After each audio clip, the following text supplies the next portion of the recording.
Alex here. Conference preview season rolls on in just a moment. I want to tell you about Home Field's can't-miss kickoff ahead of the 2024 season. Starts August 9th with more than 50 schools getting football boxes with 4 products each. Wide variety of really well-made stuff to take you into the season. Home Field is going to be launching new schools over these couple of weeks, refreshing their collections of other schools, and unveiling more of those just incredibly good-looking and very suave bomber jackets that you have probably seen online. If you haven't ordered from Home Field yet, I doubt you will regret it. We doubt you will regret it. The promo code is SZD20. That's SZD20 for 20%. That's 20% off your first order. Why pay full price? That would be crazy. Also, thanks to Nokian Tires for its long-standing support of this program. Nokian is committed to testing its tires in the harshest conditions possible so that you will have the best ride possible when you are out on the road, and trusting your safety to them. Now making their tires right here in the United States of America at a factory in Dayton, Tennessee. Nokian has been a great supporter of ours and a great tire provider for the hosts of this show for a few years now, and for a lot of our listeners as well. We love hearing that you've enjoyed their wares. Thanks so much to Nokian Tires. Look for them at your local distributor. And thanks, of course, to our subscribers at splitzoneduo.com. You get lots of bonus episodes, Q&A opportunities, chat opportunities, and more. It's a great way to help us make the show and get a lot more of it. Just this week, that includes our surveying of the landscape around Michigan and its fight with the NCAA, with lots more coming basically all of the time. Thanks so much for listening. Let's do some previewing. We're coming, and we ain't backing down. We don't need a bunch of cats in here looking in the mirror. Everybody just do your job. You understand that? Hey, will you shut up? I'm bitterly disappointed with the officiating today. Guys being dudes. And they run through our like through a tin horn, man. Thank you, Lee. Thank you, Richard Johnson. Thank you, Stephen Godfrey. Conference preview season 2024 rolls on here at Split Zone Duo with the American Athletic. One new member this year, it's Army.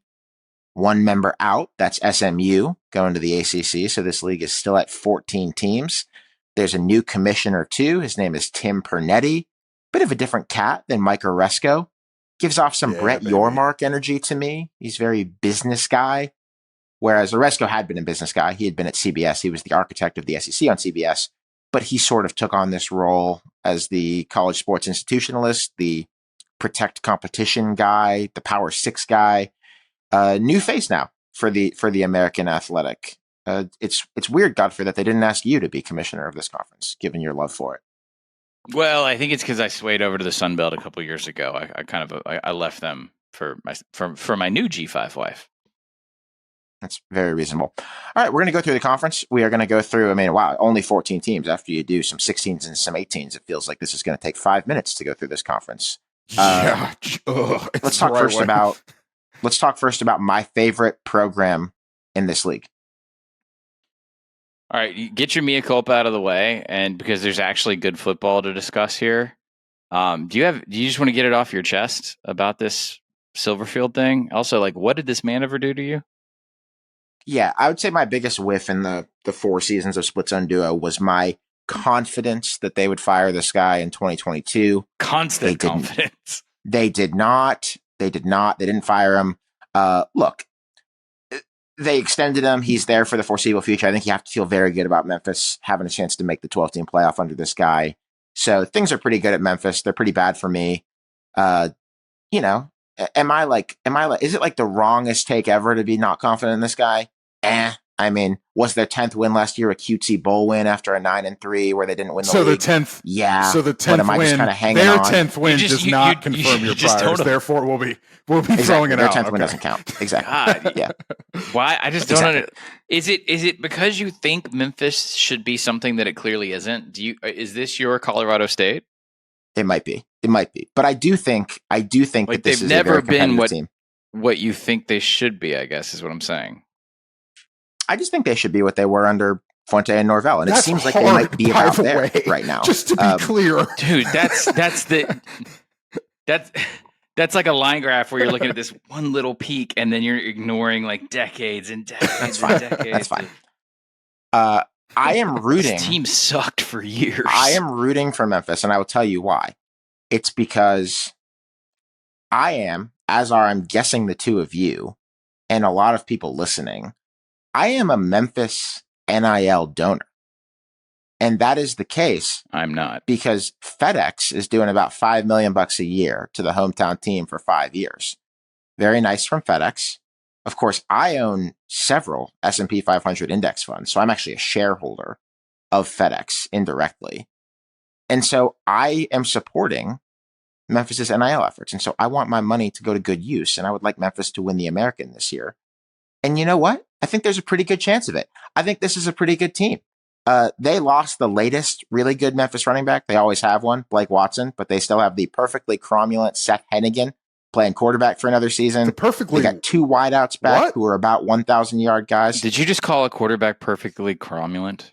I think that's what I would say. He's not going to win like the Davey O'Brien Award, but he's solid. He's in there. Going to be one of those shows. Well. They have a partially portal offensive line, but I trust Ryan Silverfield in that area. That's his background. He was a very effective offensive line coach for them before he became the head man. I'm sorry, you what? What was that verb? You trust him? I trust Ryan Silverfield. Here's the thing, though, and this is where my Ryan Silverfield hater gene kicks back in. The defense, Richard, has just sucked. I mean, it's just been terrible, and it's been. Look, and no Memphis fan is going to disagree with me on this, Steven. Not one of them. It's just weird that you think they should be Georgia. It's been really bad. They were 110th in SP Plus last year, and it killed them. They have Chandler Martin, All-American athletic linebacker, who is the anchor of this defense. He is good. The defense is basically him and some lower-level transfers up that they need to be good, and Elijah Herring coming over from Tennessee, who got a lot of tackles for Tennessee last year. Like, they need the defense to, in the big games in this conference, not get boat raced. And if they can just be stable on that side of the ball, I think this is the best team in the conference. I think they should win. I mean, that defense. No one seems to agree with you in the preview world, by the way. Defense was good enough to give Missouri hell. You know what I mean? Or not, I shouldn't say hell. That's not really what I mean. But like, keep them in the game. You know what I mean? Like it's they didn't get absolutely smacked by Mizzou last season. I think of the upper top tier American teams, they have returning experience at quarterback with your perfectly cromulent boy more than the other schools do. So I think maybe you're bullish there, but I now understand why you don't like Ryan Silverfield is because you do think Memphis is apparently Alabama. So that would change someone's standards. Now let me tell you who just fine. He's a nice guy. You definitely are too hard on him, and I think you definitely overestimate this program. Missouri, for sure. By the way, Memphis's athletic director is now at Missouri, Laird Veach. So it is something to note for a more always watch that to note for always a more longer term, maybe medium term, the way to put it. Look at this program. See, I think Richard, real fast. I don't want to get too much in a ditch there. I think Silverfield's production is of a caliber, provided they live somewhere between, like, you know, they had a 6-6 year in 21. As long as your floor is 7 to 8 right now, and you can hit 9 and you can live in that range, I think they're going to enter an aggressive lobbying mode to try and jump, because they're sort of that school now on that G5 cusp. So holding on to Silverfield, that's a financial thing, Alex. No, but it's just like that was part of why I thought they were going to be on, was because they've tried to be the best program in the G5 because they want the Big 12 call. Yeah, but Alex, they also didn't build shit, and they're in Memphis, and there's fucking 50 years of like. Okay, have you been to Memphis? Can you go to Memphis for me, and then we can return to this conversation? Have you ever been? I have been around the beautiful state of Tennessee. I'm not trying to cast aspersions on the good folks of West Tennessee, but Alex, you've told me a certain thing about St. Louis, buddy.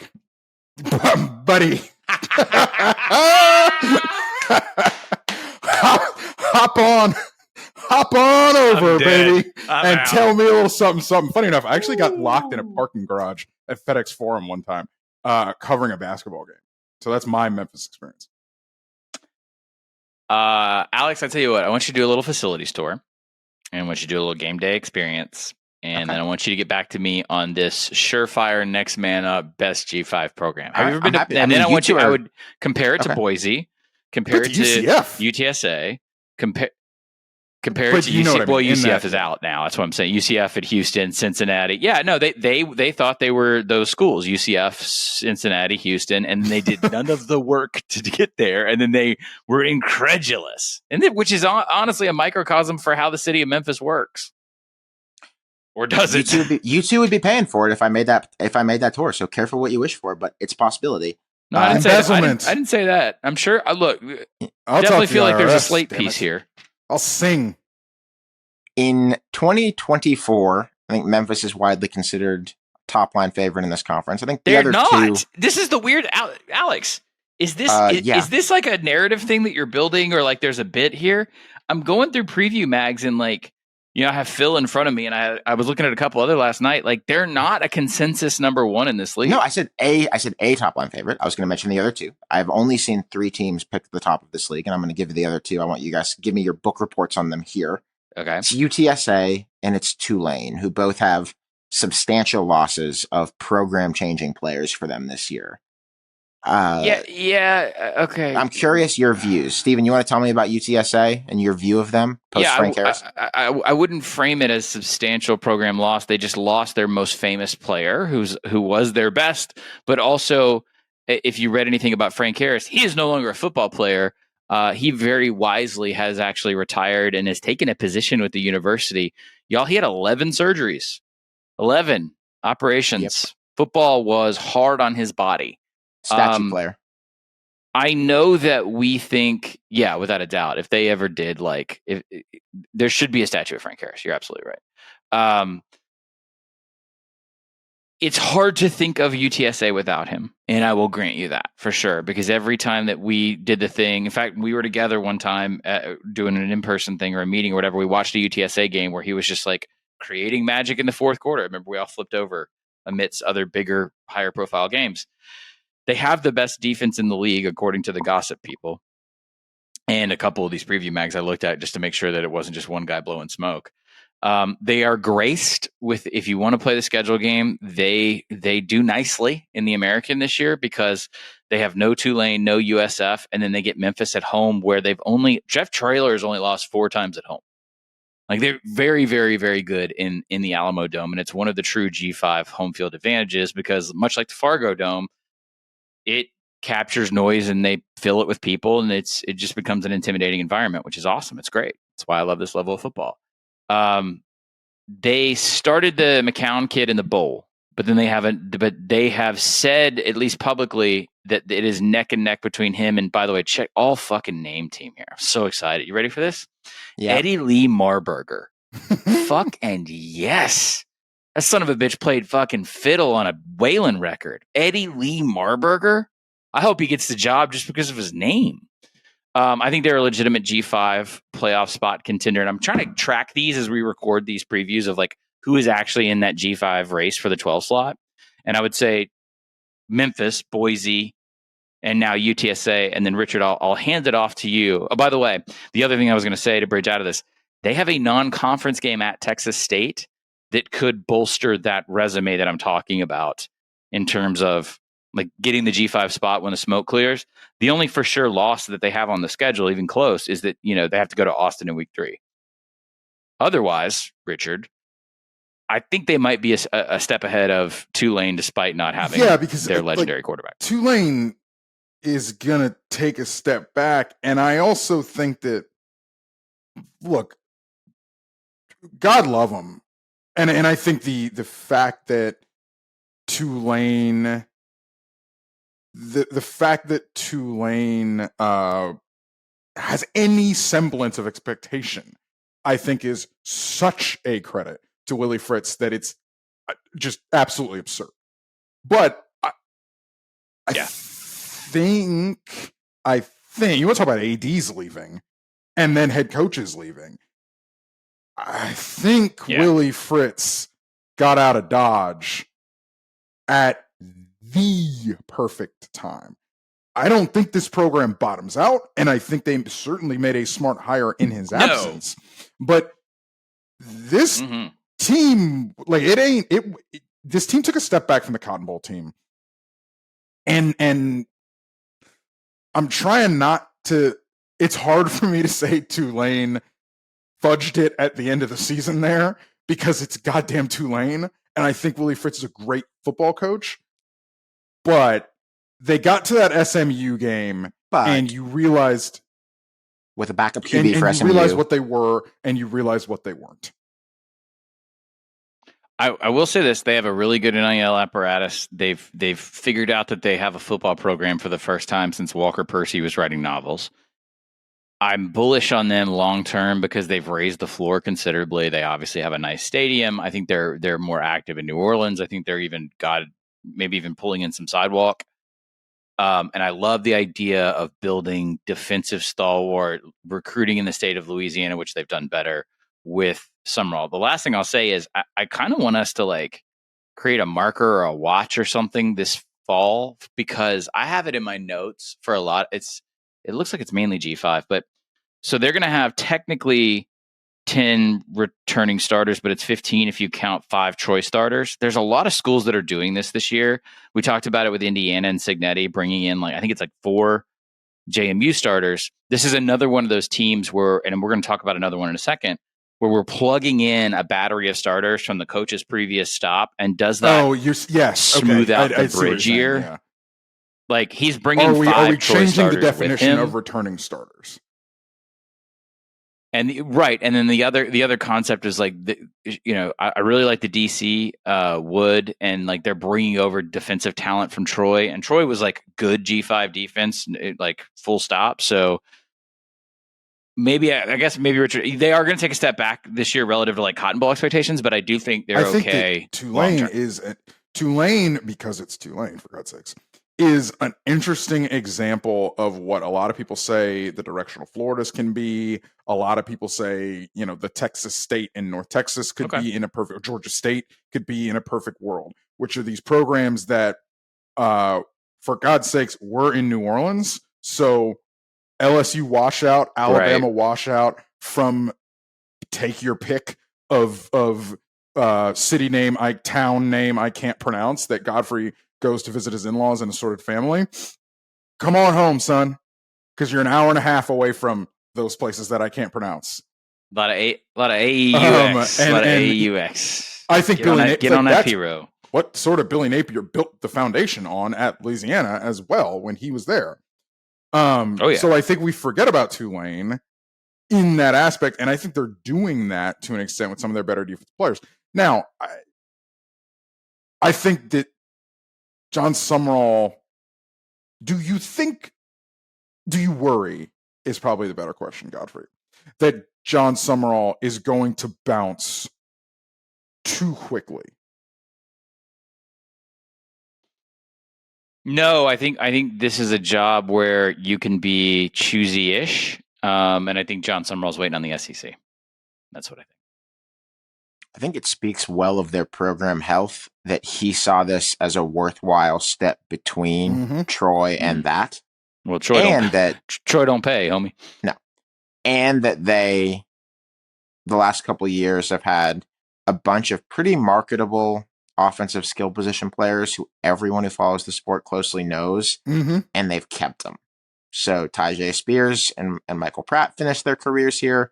Mekhi Hughes, who quietly was a great successor, still here. I think Tulane seems like they've got some money and some stability, and some money is a pretty good ticket to success. If I'm John Summerall, I'm smart enough to know that the going rate for a G5 team to be competitive in the portal, which means I can play offense in the portal and I can play enough defense in the portal to sort of be dangerous. You're never really going to compete with LSU if LSU wants your player, but you can at least be dangerous. But I think Tulane can pop out $2 million a year for a roster, and that for a G5 team is, I would say, enough. It's a rich school. Their graduates are of wealth. All right. So last year's big breakout team in this conference was South Florida, the USF Bulls. They go from 1-11 to 7-6. I think that they are the dark horse here. They're the team that a lot of people are going to look at and wonder if they could break into that top group this year, which is a nice place for them to move to. Remember that their cousins in the war on I-4, UCF, had a 3-year arc that was pretty similar to that. Went from terrible to kind of 500-ish with the exact same to being offense. really, really good. Yeah. So, Richard, you believe in another step forward for USF to go from a 500-ish bowl team to something. Yeah, but I do something think the good ceiling's just this going year. to be limited by that defense. I mean, they are just not going to stop a nosebleed. Yep. Now, they are going to be very fun. Nope. They are going to be worth the price of admission, and I think they're going to be worth a late Saturday night second screen or third screen. But yes, but Yes. they're not going to stop a nosebleed, so they will not win this league. I really like what they did last year and how it pretends for the future. I think the expectation curve obviously is you don't go from like, what are they? Was it 2? No, 1-11. They were 1-11 before Golish, and then Yep. They get to 7. 7-6. You don't add 6 wins this year. What you do is you add 1 or 2 more. And so I think that is reasonable to expect. It's not a fun schedule for them. They do have to go to Tulane. They do get They Memphis play at Alabama home. again. Yeah, they play Alabama. Miami, Alabama. They got Bama Yeah. they got Bama in Miami. Like this is a year in which they could be completely unnoticed, maybe finish a win better, and really be poised for next season. But as Richard said, and this was another thing that there was a trope in the gossip when I was doing American, was just like, you can't think of putting them in the top tier until they have a defense that. And then it's like don't have themselves it correctly. Can't stop a nosebleed. Held Alabama to 9 points, which is just good night. Well, that's because they didn't. They had thing, a quarterback yes. issue. Yes, but, they had a thing. Facts are facts. Facts are facts. So look, I don't want to be glib about this. This is the first time USF has looked like a football program in a very long time. So I do want to give them their flowers. Since like the Taggart year that got him Oregon, that's the kind of level we're finally seeing it again, where they fix the circuit of like Tampa chock full of fucking great football players, football program in Tampa. It finally worked again. So bully to Golish for doing that. I just, the road is not yet completed. It's a G5 tail. It's a hard G5 tail, and nobody wants to tell it. But Byron Brown might not be on this team next year, and that's the way the cookie crumbles. Can I say one just lovely thing about USF football right now, other than the fact that it sounds like that stadium is actually getting built, like it's happening, it's being done. Byron Brown wears number 17, and their leading tackler, Jalen Schuler, wears number 17. Only college football. You can't get that, where the leader on both sides of the ball wears the same exact number in the National Football League. You just won't see it. Brown is a player. Brown is an absolute player. Alex, you have created a hell of a headache in this transition because you're asking us to pick a USF here. Like in other words, like sort of that, whoa, they jumped up and there was a 6-win difference. This passel of teams that we're about to hit, I don't know if it's there, but we're gonna give it a yeoman shot. I will say this: I think you gave yourself the answer. So let's talk about ECU for a second. Interesting. ECU is an interesting program to me, just because I think they occupy a particular perch where under Ruffin McNeil and at a couple points in their history, that has not been a good place to go and play. Like, you have not wanted to go and visit ECU, and a bunch of ACC teams have learned that lesson. Yeah, the in hard history. way. Yeah. Like that, it's been a hard place to play. It was a really good G5 team for like 2 decades. Yeah, and that stopped. They made a really ill-advised firing that everyone knows about, and it stopped. They sucked last year after being kind of decent earlier on in the Mike Houston era. It's now year 6 there, amazingly, and if it goes badly, got to think that's probably it. But I think they are a big bounce candidate. They need a portal quarterback to work out. Probably going to be Jake Garcia from Missouri, former major recruit who did not beat out Brady Cook there. The defense is already somewhat fine and has quite a lot back. They don't have a Chris Johnson style lightning in a bottle dude on this team on either side of the ball, but they have some good skill players on offense. Chase Soule, who came over from Colorado, maybe going to be one of the best ones. And they have several other Power 4 transfers that they need to work out in addition to the quarterback. I think a bowl is a reasonable goal, and I would like to see it because I would like ECU to be better in the sport. I think it's fun when they're good. Godfrey, you're not excited about this next one. You gave me UAB. I did. The short answer is not that. No, they're not going to be this year's USF. Yes, they are going to improve. The degree of which I think things are too volatile at UAB to understand. But if you did the blind item thing that like they do for March Madness, and you just showed me incumbent talent returning, et cetera, I would, and then look at the way that Team X finishes the season on offense last year. There are some things here where I would go, okay, that's a 4-18 that looks to be 6-6, and that's as far as I'll go with UAB because I'm still suspect of how weird and volatile that structure is to give it much more than that. Yeah, that's as far as I'm going to say anything publicly. I mean, they get like that. It's weird because that non-conference is. I'll talk about that non-conference later in the game or later in the show. But yeah, just Okay. They could be better than 4-8 and still an abject disaster. Richard, North Texas worries me a bit. It worried our friend Shahan Jayaraja when we had him on the program to talk about the state of Texas over the summer. Like an odd exodus after year one of Eric Morris there. Like you had like coach got hired exodus, but you had it a year later. Any thoughts on if this DFW program could finally start to realize some North potential? Texas has been like a reliable bet worst defense in the sport for like a decade. I mean, it's just like year in and year out, they don't play defense. It's a Texas thing. It's a Texas G5 program. The receivers are good. The offensive line probably isn't. Congratulations, we're playing 7-on-7 football. Deal. I've heard some optimism out of Rice, actually. Mike Bloomgren has done a good job here. Like, Where'd you hear that?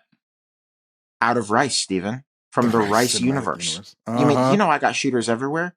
I'm the kind of guy who's got people who are connected to the Rice Owls. I'm just going to put my head down on my desk. It's the kind of thing that interests me. Also, we had a couple people from Rice who actually came into my network when they came to our show in Houston, believe it or not. Their identities can remain nameless. But I was networking with the Rice community in the Rice football program at our show in Houston, just to give full disclosure on source development. They are safely out of worst in FBS territory, and they played in the bowl last year. Bloomgren is coming up on like a decade in this job. Not quite, but he's getting there, which is amazing. And they have a really productive running back, Dean Connors, who is back for his senior season. They're very experienced up and down, which is how it goes at Rice because you don't have a ton of portaling in or out. Good player alert on this team. Gabe Taylor, number 26, the safety, 7 picks the last 3 years, big thumper, 13 all-conference last year. And when Rice has all-conference players returning, you think, hey, that's pretty cool. So Rice, I'm with it. I think you're going to cook this year. Sure.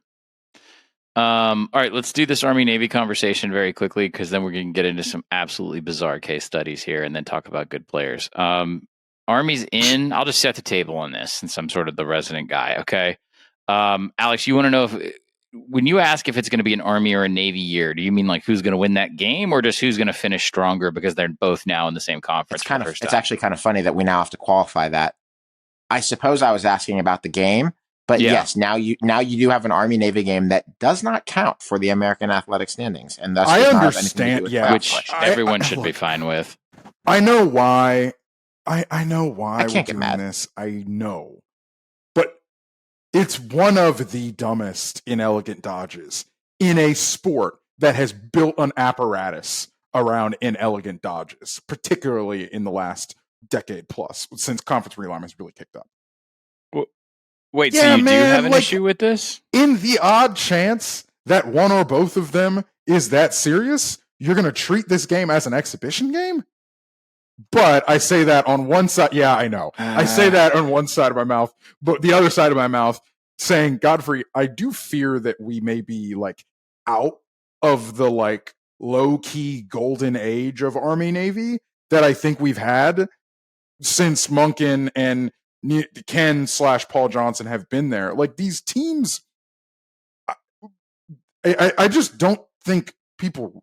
I don't want to say don't think people remember, but like when it gets bad at these places, it gets really, really bad. And I don't think they should be in this conference. Like I think that both of these teams can be art form bad when it's bad. And I don't think it's going to get that bad because Jeff Monken's there and there's a base level of competence, but we ain't going the right direction with both of these teams. I don't like the hiccup that Army had with the experiment they build on offense that Richard wrote about at SI. I don't like either one of these teams in the American. I know all of the talking points. I've heard them from people at both places. I still don't like it. I think it's dumb. The restrictions that you have to place upon yourself because of the service academy structure to then add on the level of talent that you have to face. And also, I would point out both these teams played Notre Dame this year. Whew. Army going into Army Navy. Army going into Army Navy this year has Notre Dame and UTSA and then a 2-week break if they aren't playing in the American title game, whatever. So a 2-week break. It's the same. Like this is what beat the crap out of Navy. I mean, physically they wore them down before the streak swap when Monken and Army finally won. I guess I'm picking Army here, although not by much. It's impossible to pick that game. That's not what I'm saying. I'm saying that I guess technically Army might finish a little bit better only because they've already gone through their offensive identity crisis, whereas I think Navy might still be in one. Alex, in your notes, you're talking about like, do you have a Keenan Reynolds? That's a facet of a coaching staff, but that's not the way that Navy works anymore. It's a different coaching staff, and Newberry's a defensive coordinator who hasn't proven himself as a head coach yet, and there's a lot of questions still and a lot of consternation around that. I'm not saying it can't work out in Annapolis at all, but what I am saying is they're going through an offensive issue. I mean, Drew Koronic, if you're not familiar, great name. He was the head coach at Mercer, is going to come in. I expect them to look different both of these teams are fighting a lot of stigma against the triple while really only able to run the bones of the triple. So now it's like, what can we do to make the triple look multiple? And so this is a nutshell super TLDR situation here. But at first glance, Navy does not have that singular outstanding athlete to put it in the backfield to have one of those years. I'll give the edge to Army. I'm watching both with scrutiny. I don't like the idea of having to live life in the American. Like, I do think that you should play 2 FCS teams a year and you should cobble together a schedule. And then if you're going to play Notre Dame, I totally understand and respect that tradition. Go out and schedule well, but give yourself some breathers too. And just, to Richard's point, I don't think anybody wants to see the service academies in the basement again. And so isn't it just better for everyone if they can create feasible schedules that hold their traditions and do stuff like Notre Dame or do stuff like playing Oklahoma or whatever, and then still have you in spitting distance of a bowl game? I kind of thought that's what we were doing here. I don't like the American thing. I've said it before. I'm not gonna dwell on it. It's very fair. Stephen Godfrey Consulting, LLC. Get in touch, Service Academy. No one ever fucking pays me. See if we can get you right. Okay, 3 situations in this league that are pretty easy to be pessimistic about, and I want to play find the optimism, find the fun. We do this near the bottom of a lot of leagues. Godfrey, Charlotte has been kind of an on paper, kind of maybe this conference is Colorado State. Been an on paper could be good. Hasn't happened. Oh, I wouldn't insult Colorado State. I wouldn't even insult Colorado State. They have a ton of portal guys again. They have an absolutely brutal out of conference schedule again. They have a really hard conference schedule again. So you asked me to be positive. I am positive that one Florida quarterback, Max Brown, is better than the 5 guys that they played last year at the position. That is, I'm trying here. After that, I don't know, because this schedule is hell, and they could get better, and we probably wouldn't see it statistically. That's me being positive. Okay. Richard, man, I gave Godfrey, honestly, in my opinion, the easiest one of the 3 because he's been on me about giving him the hard ones. These next 2 suck. Tulsa under Kevin Wilson. I want you to give me something. Try. I don't think any of us are. I'm legit curious how you do they're this. one of the better all-name teams, team entrants that you can have. If you are a person who has been disillusioned with the state of college football, been disillusioned with the state of, especially G5 college football, what the portal, et cetera, has done to the sport and to this level of the sport, Camden Benjamin is a player, their slot receiver, is a player to believe in. A walk-on, those who stay will be champions kind of guy who has become their leading receiver and probably their best offensive player. All right, we'll take that. I'm taking Temple, and to answer my own question, I am throwing up the white flag You and don't waving have it. it? I have Yeah. nothing. Yeah. Nope, I got nothing. This is possibly It's the so most bad. This sucks, man. This might be the most They're moribund an program in 0-12. FBS right They're now. an 0-12. I don't know about that, but I also don't know that it's not. 10 wins the last 4 years, and in 4 consecutive seasons, they have not had any of their 3 units ranked better than 85th in SP plus. Last year it was 110, 130, 122 offense, defense, special teams. Best thing you can say long term is that it maybe doesn't necessarily have to be this way. Not long ago, 4 coaches in a row did well enough at Temple to take power jobs. Al Golden, Steve Adazio, Matt Rule, Jeff Collins.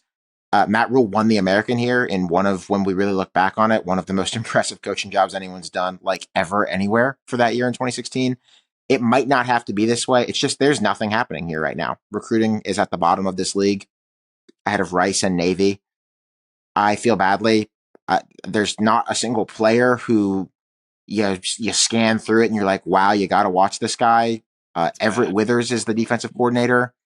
What I can't figure out exactly is why structurally it's like this. Like, did they just miss really badly on Rod Carey and maybe now Stan Drayton?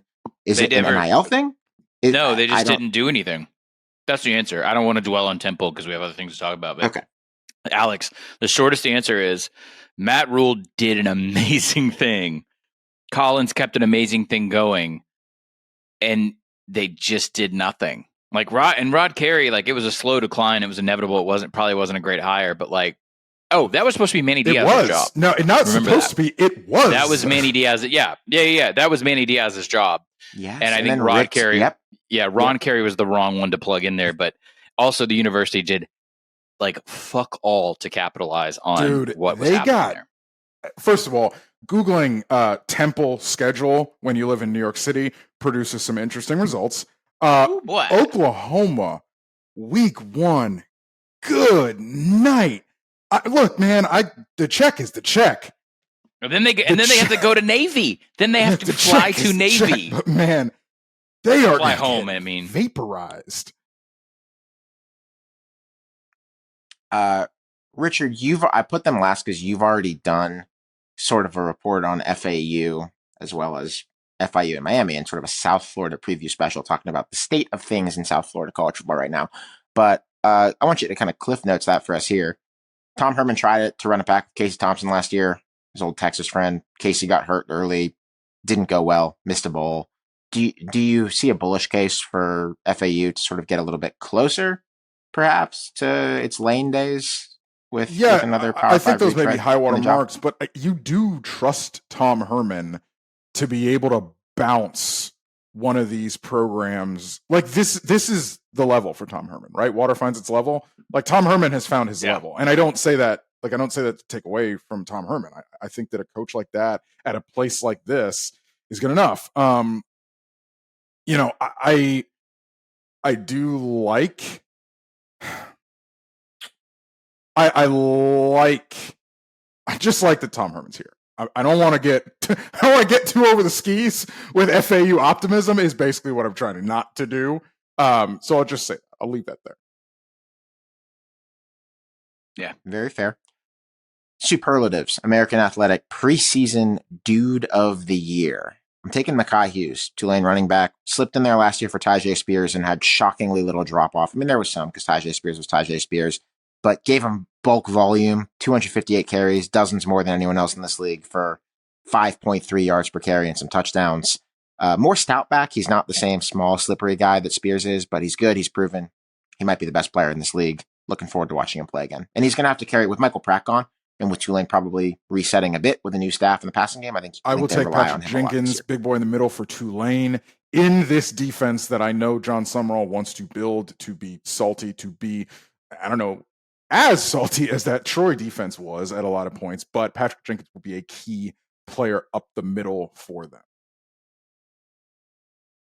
I just was trying to get weird here, but an example of like a really, really good position group you probably don't know about. The defensive line at Eastern Carolina is really good. So I picked 2 first-teamers, the defensive end and the defensive tackle, Chad Stevens and Deontay Johnson. They are really high on all the preseason ratings. They had good buzz around them from other coaches when I was talking to the coaches. They have a better defense than their record would imply. The ECU defense is better than the overall ECU record. But this is also a year, just a fun thing to watch, where they're probably going to try and run more snaps on offense and go faster. So we'll see what impact that has on the defense. Intrigued? You've got me. I think I'm very in on the whole ECU thing this year. I think I'm going to have them on a lot of ESPN Plus screens as we watch like the first 3-4 weeks of the season. They have a game. Actually, I'll talk about it on one of these conference previews. You got a low-key. It's your low-key game. Yep. I'm going to go right to it. UTSA visiting them in week 5 is just interesting to me. They also have a non-con App State trip to ECU in week 3. So, like, I've talked about this environment, talked about the teams that have had hard times there from bigger conferences. I think that ECU could get somebody at home this year and create like a really fun kind of program revival kind of day. And UTSA visiting them in week 5 with, possibly a still kind of green quarterback seems like one of those two. ECU's out of conference schedule to me is fascinating. And so I throw a lot of them throw their entire out of conference schedule on the low key game of the year, because I do love that ECU has pretty much created an out of conference schedule strategy that is, fuck it, we will try to make waves and win this region, right? We will try to win I got it in front of the me. Carolinas and some of Virginia. They play. I get it now. This is a geographic. Yeah, you think this is for high school coaches or something? I think it's for the fan base. The fan base can drive to all these places. I also think, obviously, it's a splash when they beat an NC State, for instance, who they don't play this year. But you know what I mean? Like, I like... Yes. Or Virginia Tech or whatever, yeah. Okay, so August 31st at home for Norfolk State. You say it like that. You say Norfolk. September 7th, week 2 at Old Dominion. Can't be but a couple-hour drive. Home, App State, great game. And then at Liberty. So you're just kind of going back and forth through that area, or going to Lynchburg. So and bully for anybody who's doing those G5 quality G5 on G5 scheduling game. I mean, pro that. This is one that's going to get better at the end of the year, because they have the light lifting. Those bad American teams we talked about. They're at the end of the year for them. So it's potential. He could be okay, which is something I didn't think. Mine is pure hate and ass, because we got pure hate. Dude, you give me narrative, I'll take narrative every time. FAU USF. This is turning into a legit rivalry. It's fitting nicely into the ghost of the war on I-4. You had fucking personnel directors at both schools, or I don't know what their actual titles were, talking shit about brown turf and one person not having an on-campus stadium on Twitter. This all happened a couple weeks ago. I'm here for it. So it's FAU at USF. It's on a Friday night, November 1st. As Richard has intoned, I think Tom Herman FAU is a perfect spot.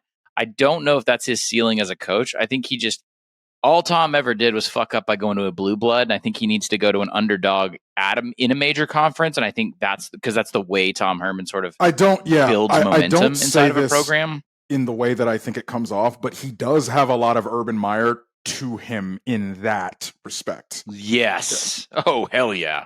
Absolutely. And then just as intra-conference, I don't know if this is cheating or not, ULM UAB in week 2 is going to be fucking salty. Bryant Vincent is the ULM head coach now. He was sort of supposed to be the odds-on favorite to be the UAB head coach before they swerved in an incredibly weird direction and hired Trent Dilfer. There are a lot of UAB players, like a lot, on the ULM roster. This is going to be fucking chippy. No, this is a good point. He was Bill Clark's interim. Bill Clark's hopefully handpicked successor. Didn't happen. And they went off the beaten path to Trent Dilfer.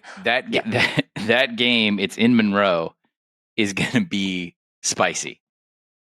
Richard Johnson, please give me your preseason minority coach of the week, of the year, in an interesting schematic spot. I'm told that it's not a marker of success necessarily, but it's mainly just looking at a guy it's not an in an interesting spot at all. It's just taking a minority coach in a certain schematic spot and saying, hey, that's interesting. Charles Clark is Memphis's deputy head coach. And I bring this up because the constellation of titles in college football programs can take an art form in a lot of different ways. Now, they do matter to an extent. There was a time when recruiting coordinator was all the rage in titledom on college football staffs.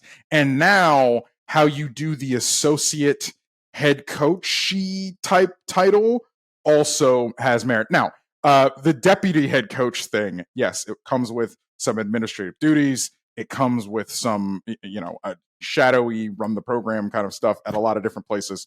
And I do think that is good prep to help black coaches get any coach, but black coaches get the skills they will need when they take over their own programs one day in the administrative sense. But I do think it's particularly interesting because Charles Clark has this deputy head coaching title without having a coordinator title, right? You usually have a DCOC associate head coach thing. He doesn't have either. He's a position coach with the deputy head coaching title. I wonder if that's because Silverfield was a position coach for a long time. I would like to point something out here. If you are watching the video, you saw me shaking my head. It's because if you did count him at the coordinator level by virtue of this title, that means I was in class in college with 2 current DCs because I'm just aging like a fossil. So that's Brian Brown. That's tough. And now Charles Clark. I had classes with both of them in college. Hey, by the way, all joking aside, Brown and Clark, both minority coaches that I think we've outlined, highlighted in this bit. Richard, David Cutcliffe. Mm-hmm. David Cutcliffe works his ass off to help former players, coaches, minority players specifically get into coaching. There is a lot of David Cutcliffe former players who have broken into coaching. And if you're like not a Scotty Montgomery guy, like whether you are or you aren't, like Scotty Montgomery is a chief example there. David Cutcliffe, yeah, absolutely, yeah. He does a lot behind the scenes and nobody talks about it. Coach who's not going to be here next year, fired, retired, new job. I'm just taking a crack here. It's purely speculative. Mark Stoops finally gets out of Kentucky as he tried to do over the winter, and they call John Summerall. Replace him, maybe. Just throwing that out there. That's not bad. That's not bad. Not bad. Not bad. I think I know this is the low hanging fruit option because I think I know how Temple's season is going to go. SplitZoneDuo.com. SplitZoneDuo.com.